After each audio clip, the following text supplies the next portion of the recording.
කතා කරන්න යන්නේ 2018 පේපර් එකේ රියල් ඇනලිසිස් සෙක්ෂන් එකේ පළවෙනි ගාන. ඒකේ ඒ පාර්ට් එක A කියලා සෙට් එකක් තියෙනවා. ඒක R ගේ සබ්සෙට් එකක්ලු. ඒ වගේම බවුන්ඩඩ් සබ්සෙට් එකක්ලු. ඊට පස්සේ මේ යාලා දෙයිලා තියෙනවා ලැම්ඩා හා මියු කියන්නේ පොසිටිව් කොන්ස්ටන්ට්ස්. ඊට පස්සේ යා මේ ලැම්ඩා මියු ඇසුරෙන් ඩිෆයින් කරලා තියෙනවා B කියලා සෙට් එකක්. මේ B කියලා සෙට් එක තමයි මේ විදිහට දීලා තියෙන්නේ. ඊට පස්සේ යාලා අපිට කියනවා මේ B කියන සෙට් එකේ සුප්‍රිමම් එකටයි ඉන්ෆිමම් එකටයි ටර්ම්ස් හොයන්නලු සුප්‍රිමම් A ඉන්ෆිමම් A ඇසුරෙන්. ඒක තමයි මේ කියන්නේ. හරි. අපි බලමු මේක කොහොමද කරන්නේ කියලා. හරි. මම පැහැදිලි කරන්න ලේසි වෙන්න A කියන්නේ මේ වගේ සෙට් එකක් විදිහට මේ කියන්නේ මෙහෙම සෙට් එකක් විදිහට ගන්නවා. මේ තියෙන රියල් නම්බර් ලයින් එක. මේ තමයි A කියන සෙට් එක. මේ අතර තියෙන A කියන සෙට් එක. මේ A කියන සෙට් එකේ ඕනම අවයවයක් තමයි මේ සිම්පල් A කියලා මම දැම්මේ. අයත් වෙනවා කැපිටල් A කියන එක. හරි. ඒ කියන්නේ මේ සරලව කියොත් මෙන්න මේව ගත්තා මේ තියෙන්නේ රියල් නම්බර් ස්කූලකේ මේක ඇතුළේ තියෙන එකක් තමයි මේ A කියන්නේ. A කියන්නේ මේක. හරි.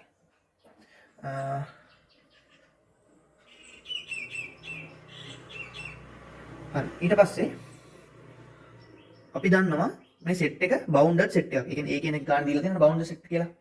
ඊට අමතරව A කියන්නේ R ගේ සබ්සෙට් එකක්. කියන්නේ තව එකක් වෙන්න ඕනේ ගාන දීලා නැති වුණාට ඒ කියන්නේ non zero සබ්සෙට් කියලා දුන්නා නම් වඩාත් නිවැරදි. ඒක අපි මේකේ ගාන ගමු non zero සෙට් එකක් කියලා. ඒ කියන්නේ. එතකොට එහෙනම් ඒ කියන්නේ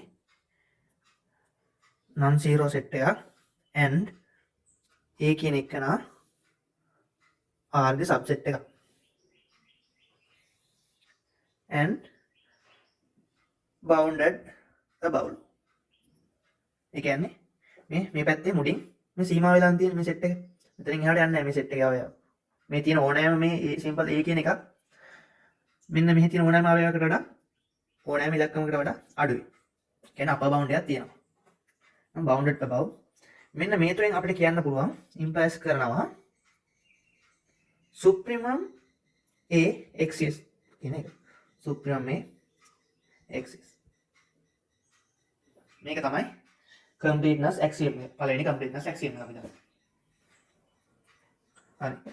එතකොට එහෙනම් අපිට කියන්න පුළුවන් මේ A කියන සෙට් එකේ ඕනෑම අවයවයක් supremum A කියන එකට වඩා අඩුයි කියලා. මේ supremum A කියන්නේ මොකද්ද? මෙන්න මෙතන ඉන්න මේ ඕනම තියෙනවා මෙතන අපර් බවුන්ඩ්ස් තියෙනවනේ. අපර් බවුන්ඩ්ස් ගොඩක් තියෙනවා. ඒතර මේ least upper bound එක තමයි මේ supremum A කියලා කියන්නේ. ඒක කුඩාම upper bound එක. එහෙනම් එයා මෙන්න මේ වගේ තැනක තමයි තියෙන්නේ. මෙයා ආසන්නව තියෙන්නේ. එහෙනම් අපි කියන්න පුළුවන් supremum A කියන එක නා විශාලයි හෝ සමානයිලු මෙන්න මේ සෙට් එකේ ඕනෑම අවයවයකට වඩා. විශාලයි supremum A. ඔබ ගන්න. හරි. ඕකෙන් දැන් අපි ඉස්සරහට ගාන හදාගෙන යමු. දන්නවා for all A අවයවයක් capital A මෙන්න මේ A කියන එක නා විශාලයි සමානයි supremum A. ඔක දැන් අපි මෙතනින් උඩින් ගත්තේ. නම් අපි දෙපැත්තම ගුණ කරමු lambda කියන නියතයෙන්. lambda වතාවක් A. ඊට පස්සේ දෙපැත්තටම ධන නියතයක් එකතු කරමු. ධන නියතයක් කරන mu කියන එක එකතු කරමු. supremum A plus mu. හරි. ඊපස්සේ මේක මෙහෙම පොඩ්ඩක් තියන්න. ඊට පස්සේ මෙයාලා කියලා තියෙනවා B කියලා සෙට් එකක් තියෙනවා. B කියලා සෙට් එකක් තියෙනවා. මෙන්න මේ විදිහට වෙනවා. ඩිෆයින් කරලා තියෙනවා B කියන සෙට් එක වෙන්නේ lambda A ධන mu කියලා. මේ A කියන්නේ capital A ගේ ඕනෑම අවයවයක්. අපි දැන් මෙතන lambda ගෙන් ගුණ කරලා mu එකතු කරේ මෙන්න මේ සෙට් එක අපි සෙට් එකේ ඕනෑම අවයවයක් වෙන මේ මෙන්න මේක හදාගන්න තමයි අපි මේ මුඩින් lambda ගෙන් ගුණ කරලා mu එකක් එකතු කරේ. අපි ලේසි වෙන්න මේක සමානයි simple B කියලා ගමු. කියන්නේ මේ simple B කියන්නේ උඩ capital B කියන සෙට් එකේ ඕනෑම අවයවයක්. ඊට මේ එකෙන් ගන්න පුළුවන් from 1 B කියන එක නා කුඩයි හෝ සමානයි ලැම්ඩා වතාවක් සුප්‍රිමම් A ප්ලස් mu. එතකොට මේකෙන් කියවෙනවා මේ B කියන සෙට් එකේ ඕනෑම අවයවයක් මෙන්න මේකට වඩා මෙන්න මේ අගයට වඩා කුඩයි හෝ සමානයි කියලා. එහෙනම් අපිට එකෙන් කියන්න පුළුවන් ලැම්ඩා වතාවක් සුප්‍රිමම් A දන mu කියන්නේ සෙට් B කියන එකේ අපර් බවුන්ඩ් එකක් කියලා. ඕකෙන් අපිට ඒක කියන්න පුළුවන්. නා ලැම්ඩා වතාවක් supremum A plus mu is an upper bound of set B. ඕක අපිට කියන්න පුළුවන්. එහෙනම් අපි දන්නවා මේ supremum ඒ කියන්නේ set එකේ B කියන set එකේ supremum එක B කියන set එකේ upper bound එකට වඩා කුඩයි හෝ සමානයි. මොකද supremum එක කියන්නේ least upper bound එක. කියන්නේ අඩුම upper bound එක තමයි supremum එක කියන්නේ. එහෙනම් මේ B කියන set එකේ supremum එක supremum B කුඩයි හෝ සමානයි මෙන්න මේ upper bound එක කියලා අපි ලියුවේ හැකි. නේ? මේක upper bound එක B කියන set එකේ නම් එහෙම ලියුවේ හැකි. මේක අපි ගමු number 2 කියලා. ඊට පස්සේ අපි දන්නවා B කියන set එකටත් අපිට ලියුවේ හැකි මෙන්න මේ වගේ ප්‍රකාශනයක්. මෙන්න මේ වගේ ප්‍රකාශනයක් අපිට B කියන set එකටත් ලියුවේ හැකි. එතකොට ලියන්න පුළුවන් අපිට මෙහෙම for all B අවයවයක් capital B ලියුවේ හැකි B කියන එක වෙනවා කුඩයි හෝ සමානයි supremum B කියලා. මොකද B කියන set එකේ supremum එකට වඩා B කියන set එකේ ඕනෑම අවයවයක් කුඩා හෝ සමාන වෙන්න පුළුවන්. ඒකෙන්ද ඔක ලියපන්. අපි මේ දැන් B කියලා ගත්තේ මොකද සිම්පල් B කියලා ගත්තේ මෙන්න මෙයා. එහෙනම් අපි ඒක වෙනුවට එයා දාමු. ලැම්ඩා වතාවක් supremum A ධන mu supremum B. sorry මෙතන පොඩ්ඩක් වැරදුනා.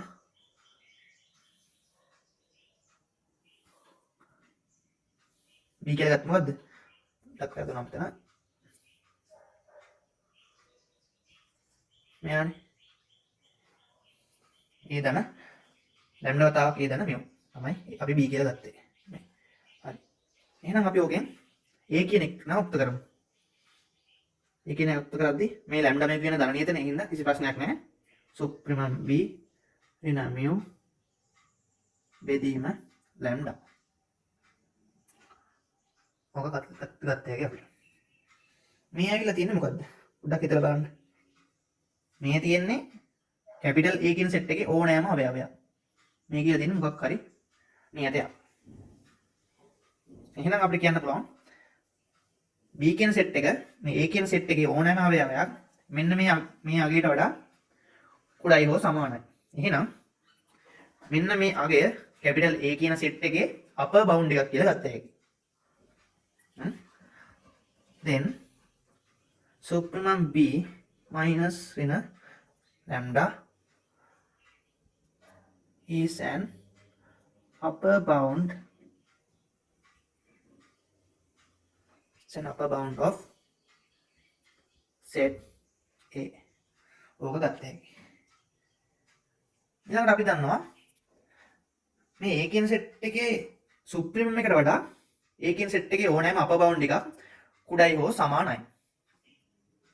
A කියන සෙට් එකේ supremum එකට වඩා A කියන සෙට් එකේ ඕනෑම upper bound එකක් කුඩයි හෝ සමානයි. එහෙනම් ලියා supremum A කුඩයි හෝ සමානයි. මෙන්න මේ අපි දැන් හොයාගත්ත upper bound එක. supremum B minus mu. ඉතින් lambda. ඔකත් ඕකෙන් අපි supremum B එක උත්තර කරලා ලියමු. lambda කියන ධන නියතයක් mu කියන්නේ ධන නියත. ඒක ප්‍රශ්නයක් නෑ. lambda කියන ධන නියතයක් කොහොමද? ඒතකොට හරස් ගුණ ගන්න පුළුවන් හින්දා අපිට. උන කරලා B යුක්ත කරපුවම මෙන්න මේ ප්‍රකාශනයක් එනවා. supremum B විශාලයි හෝ සමානයි lambda වතාවක් supremum A plus mu t. මේක number 3 කියලා ගමු. දැන් බලන්න අපිට number 2 වලින් එකක් ආවා. number 3 වලින් ඒකේ අනිත් අසමානතාවය දිශා මේ පැත්ත මාරු වෙලා ආවා. එහෙනම් අපිට ওই දෙකෙන් කියන්න පුළුවන් from 2 and 3 lambda වතාවක් supremum A ධන mu විශාලයි හෝ සමානයි සුප්‍රීමම් b කුඩායි හෝ සමානයි ලැම්ඩා වතාවක් සුප්‍රීමම් a. එහෙනම් මේ ඇවිල්ලා තියෙන මොකක්ද දැන්? සෑන්ඩ්විච් තියරම නේද? මේකෙන් අපිට කියන්න පුළුවන් මේ දෙක දෙන්නම සමාන දෙන්නෙක් ඉන්නේ. එහෙනම් අපිට ඕකෙන් කියන්න පුළුවන් සුප්‍රීමම් b කියන එක න සමානයි කියලා ලැම්ඩා වතාවක් සුප්‍රීමම් a plus mu කියන එකට. ඔක තමයි සුප්‍රීමම් b ට හොයාගත්ත අපි ප්‍රකාශනය. ඒක උත්තරයක් හරි. එහෙනම් අපි ආයෙ හොයන්න ඕනේ කාටද? ඉන්ෆිමම් b ට. ඒකත් අපිට මේ විදිහටම අපිට හොයන්න පුළුවන්. අර කන්ප්ලීට්නස් ඇක්සියම් එකේ දෙවෙනි ඇක්සියම් එක දාගෙන දිග දිගට මේ ටයිප් එකම හදන්න පුළුවන්. අපි ඒක දාමු. මම ඒක හදන්නේ similarly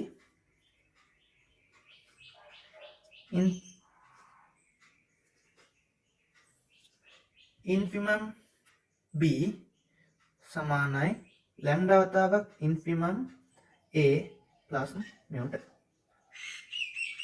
ඔය දෙක තමයි සුප්‍රීමම් b ටයි infimum b ටයි අර්ථ ප්‍රකාශන දෙක. ඒකේ b part එක කියනවා f කියලා ෆන්ක්ෂන් එකක් තියෙනවා r to r. A function එක මල්ටිප්ලිකටිව් කියලා කියනවලු. මෙන්න මේ පල්ලෙහා දීලා තියෙන කන්ඩිෂන් එක වෙනම නම්. ඒ කියනවා for all xy at r ට මේ fxy සමානයි නම් fx වතාවක් fxy ට මේ ෆන්ක්ෂන් එක මල්ටිප්ලිකටිව් කියලා කියන්න පුළුවන්. ඊට පස්සේ for such a function f prove that exactly one of the following two possibilities will occur. කියනවා මේ මෙන්න මේ පල්ලෙහා දීලා තියෙන රෝම ඉලක්කම් 1යි රෝම ඉලක්කම් 2යි කියන possibilities දෙකෙන් එකක් එක වෙලාවකදී මේ වගේ ෆන්ක්ෂන් එකකට වෙනවා කියලා පෙන්වන්න කියලා අපිට කියනවා. හරි. බලමු මේක කොහොමද හදන්නේ කියලා.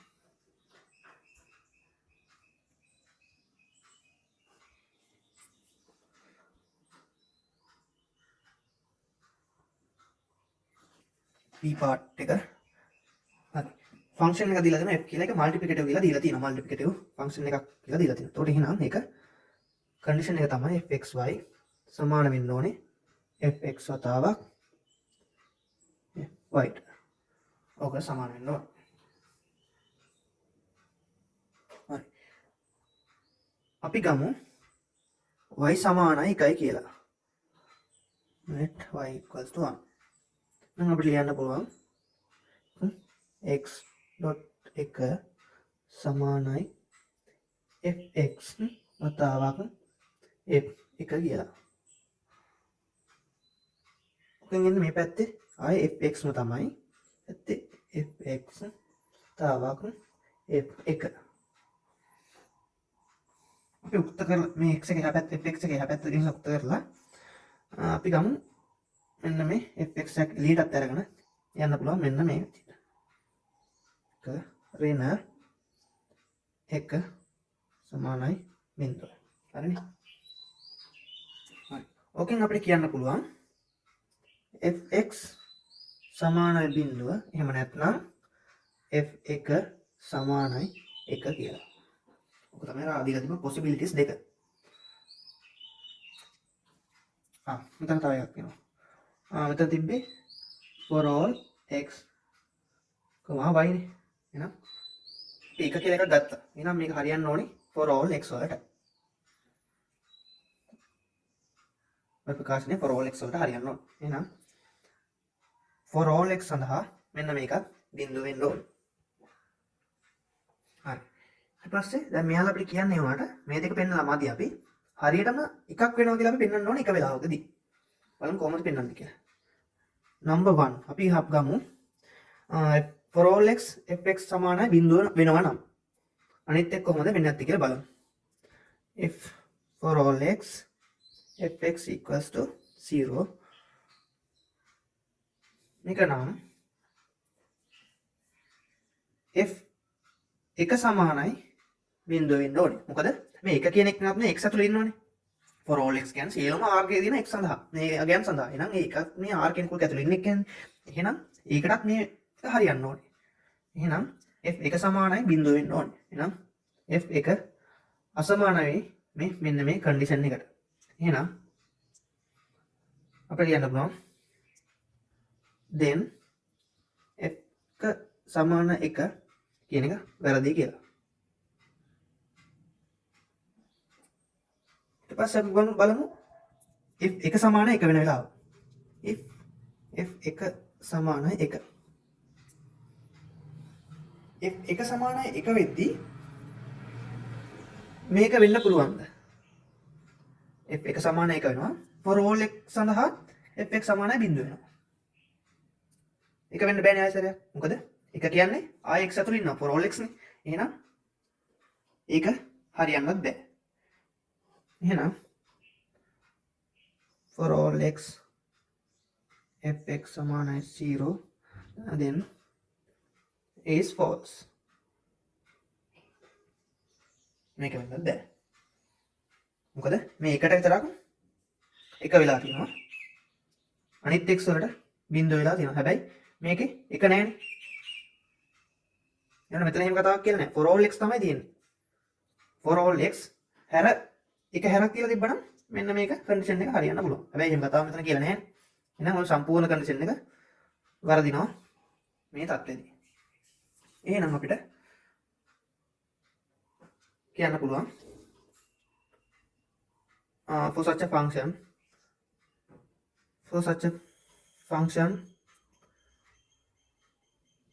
f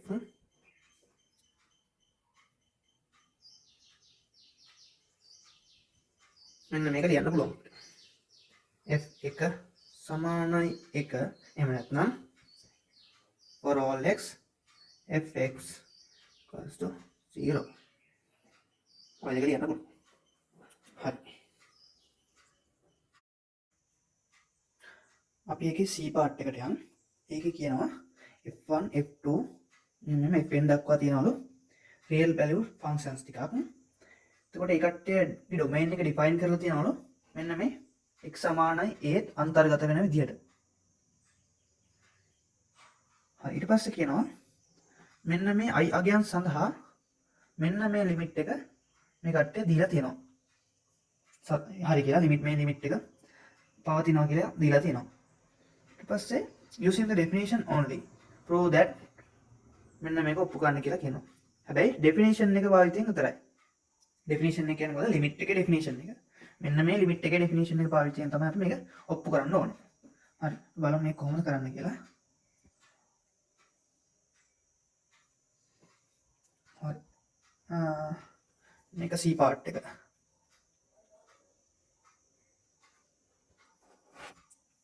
limit එක දීලා තියෙනවා මෙයාලා. limit x goes to a fix සමානයි capital Li කියලා. ඔක දීලා තියෙනවා. දීලා තියන්නේ මෙන්න මේ i අගයන් සඳහා. 1 2 3 n ඔන්න ඔය i අගයන් සඳහා මේක දීලා තියෙනවා. අපි මේක ලිමිට් එකේ ඩෙෆිනිෂන් එක දැම්මොත් එහෙම මේ ලිමිට් එකට ලියන්න පුළුවන් අපිට for all epsilon විශාලයි බිඳුව අපි ගන්නවා there exists delta 1 කියලා එකක් මම ගන්නවා delta i කියලා එකක් delta i විශාලයි බිඳුවයි for all x in a විශාලයි delta 1 delta i implies කරනවා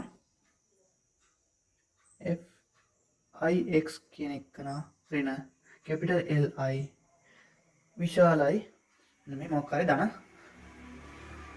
නියතයක්. මේ එප්සයිලන් වලින් සාමාන්‍ය මෙතන අපි දාන්නේ එප්සයිලන් කියලා. දැන් අපි මේ ලිමිට් එක මෙයාලා දීලා තියෙනවනේ හරි හින්දා. එහෙනම් ඕන එප්සයිලන් එකට හරියනවා. ඕනම් ධනාවයකට හරියන්න ඕනේ මෙයා. එහෙනම් අපි ගන්නවා මට ගන්න පුළුවන් එප්සයිලන් බෙදීම n කියලා. මේ ඇයි ගත්තේ කියලා මේ බෙදීම n ගත්තේ ඇයි කියලා ඉස්සරහට හදාගන්න යද්දි තේරෙයි.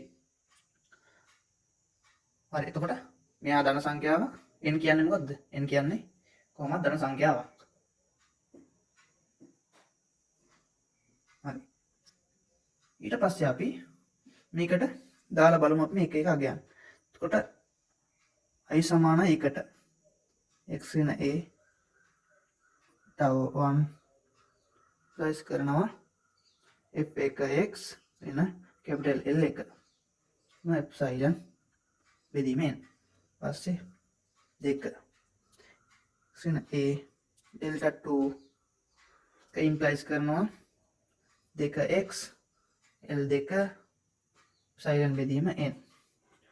ඔහොම අපිට i සමානයි n එකටත් එකක් ලියන්න පුළුවන්. n fnx ඍණ ln එප්සයිලන් බෙදීම n කියලා. හරි.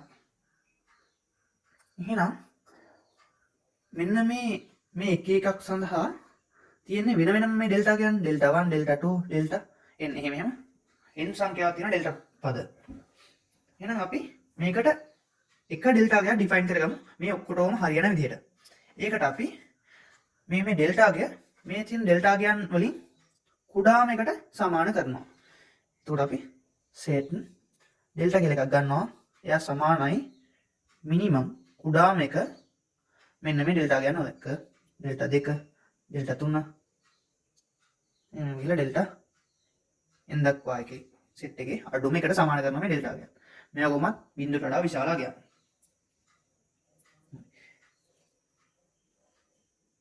ඊට පස්සේ ඒ ඩෙල්ටා ගේ දැන් සමාන කරාට පස්සේ මේ කුඩාම අගයට මේ සෙට් එකේ කුඩාම අගයට අපිට කියන්න පුළුවන් මෙන්න මේ x ඍණ a එප්සයිලන් කියන එක ඉම්ප්ලයිස් කරනවා මේ හැම එකම x ඍණ a delta 1 and ඊට පස්සේ x ඍණ a delta 2 and x ඍණ a delta 3 ඔහොම x ඍණ a delta n කියන එක හරි කියලා කියන්න පුළුවන්. මෙන්න මේක වෙනවා. එහෙනම් අපිට මෙන්න මේ කට්ටිය වෙනවා කියලා කියන්න පුළුවන් නේද? මෙයා වෙනවා නම් මෙයාලා වෙනවා. මෙයාලා වෙනවා නම් මෙන්න මේක එකක් වෙනවා කියලා කියන්න පුළුවන් නේද? හරි. එහෙනම් අපිට ලියන්න පුළුවන්. ඒක ඉම්ප්ලයිස් කරනවා f එක x ඍණ l කුඩයි එප්සයිලන් බෙදීම n and ඊට පස්සේ i f2 x ඍණ l2 කුඩයි එප්සයිලන් බෙදීම n. එහෙම අපි n වෙන එක නරත් ලියන්න පුළුවන්. fnx ඍණ ln කියන එක කුඩයි එප්සයිලන් බෙදීම n.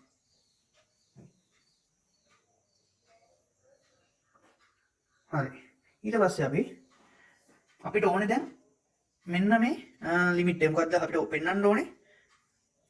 අපිට පෙන්වන්න ඕන ලිමිට් එක තමයි x ඊට යද්දී f1x තන f2x තන f3x තන fnx සමානයි කියලා l1 ධන l2 ධන 3 ධන ln ට.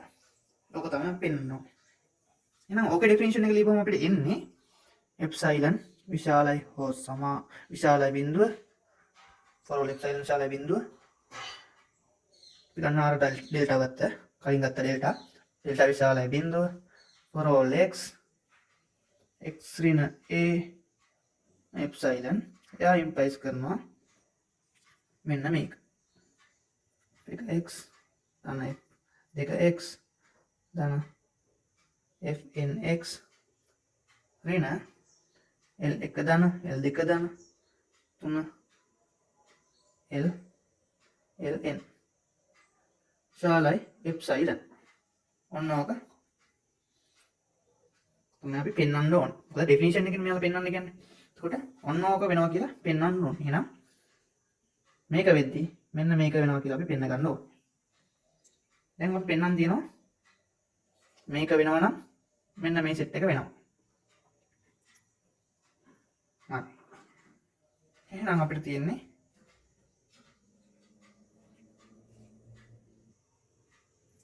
හරි. දැන් අපි මෙන්න මේ මෙතන තියෙන කන්ඩිෂන් ටික පාවිච්චි කරලා මේ කන්ඩිෂන් ටික පාවිච්චි කරලා මෙන්න මෙයාව පෙන්න ගත්තා නම් හරි වැඩි. යම් මේක පෙන්නන්න f1x තන f2x fnx ඍණ l1 ධන 2 ධන l ln ඔක අපි ලියන්න පුළුවන් මේ පද එකට අරගෙන. කියන්නේ මේ l1ට මේ f1ට l1 දාලා f2ට l2 දාලා එහෙම එක ළඟට අරන් අපිට ලියන්න පුළුවන්. ඍණ l1 ධන f2x ඍණ l2 මොනම fnx ඍණ ln කියලා අපිට ලියන්න පුළුවන්. එතකොට මේකම අපිට ලියන්න පුළුවන් මාපාංක වෙන වෙනම දාලා. මෙන්න මේ තියරිය. මොකද්ද? a ධන b මාපාංක a ධන b කුඩයි හෝ සමානයි මාපාංක a ධන මාපාංක b. ඔන්න ඔය වගේ එක වෙන වෙනම දාලා අපිට ලියන්න පුළුවන් මෙන්න මේ අසමානතාව. එහෙනම් එතකොට මේ මකලා ඉන්න. මේක ලියන්න පුළුවන් විශාලයි හෝ සමානයි මේ පැත්ත f1x ඍණ l1 ධන f2x ඍණ l2 3ක් ධන fnx ඍණ ln මොම ලියන්න පුළුවන්. අපි දන්නවා මේ කට්ටිය මේක එක විශාල කුඩයි හෝ සමානයි මේ කුඩයි එප්සයිලන් බෙදීමෙන්ට. මේ ඔක්කොම එප්සයිලන් බෙදීමෙන්ට වඩා කුඩයි. ඒක ආව කොතනින්ද? මෙන්න මේකේ. එතකොට මේක පාවිච්චි කරලා තමයි අපි ඒක ගන්න. ඒතර ඒක ගත් ආවේ කොහමද? මේක වෙනවා නම් මේක වෙනවා නම් මේක වෙනවා. ඊපස්සේ ඒක වෙනවා නම් ලියන්න පුළුවන් මෙන්න මේක. එහෙනම් අපි ලියන්න පුළුවන් මේක. දැන් මෙතනම විශාලයි හෝ සමාන ලකුණු තියෙන. මෙතන සමාන ලකුණක් නැහැ. එහෙනම් අපිට මෙතන සමාන ලකුණු දාන්න බෑ. epsilon n ධන epsilon n ඔහොමම n ප්‍රමාණයක් තියෙනවා epsilon බෙදීමේ n ඒවා. නම් ඒකට එකතු කරලා ලියන්න පුළුවන් අපිට epsilon බෙදී n වතාවක් n ඒක සමානයි epsilon. එහෙනම් අපිට ඕන එක අපි දැන් පෙන්නගත්තා. හරි. එහෙනම් අපිට definition එක ලියන්න පුළුවන්. For all epsilon විශාලයි බිඳුව there exists delta විශාලයි බිඳුව for all x x ඍණ a විශාලයි f delta ප්ලස් කරනවා මෙන්න මේක. මොකද්ද? f1 x ධන f2x ධන fn x ඍණ l1 ධන l2 ln. ඔන්න ඔය කියන ප්‍රකාශනය කුඩයි එප්සයිලන් කියලා ලියන්න පුළුවන්. එහෙනම් මේ තියෙන මොකද්ද? මේ තියෙන ලිමිට් එක. ලිමිට් x යට යද්දී f1x ධන f2x ධන f3x ධන ඩොට් පිළියක් fnx සමානයි l1 ධන l2 ධන l3 ඩොට් ln. මේක තමයි අපිට ඕන එක. අපිට ඕනේ ප්‍රකාශනය.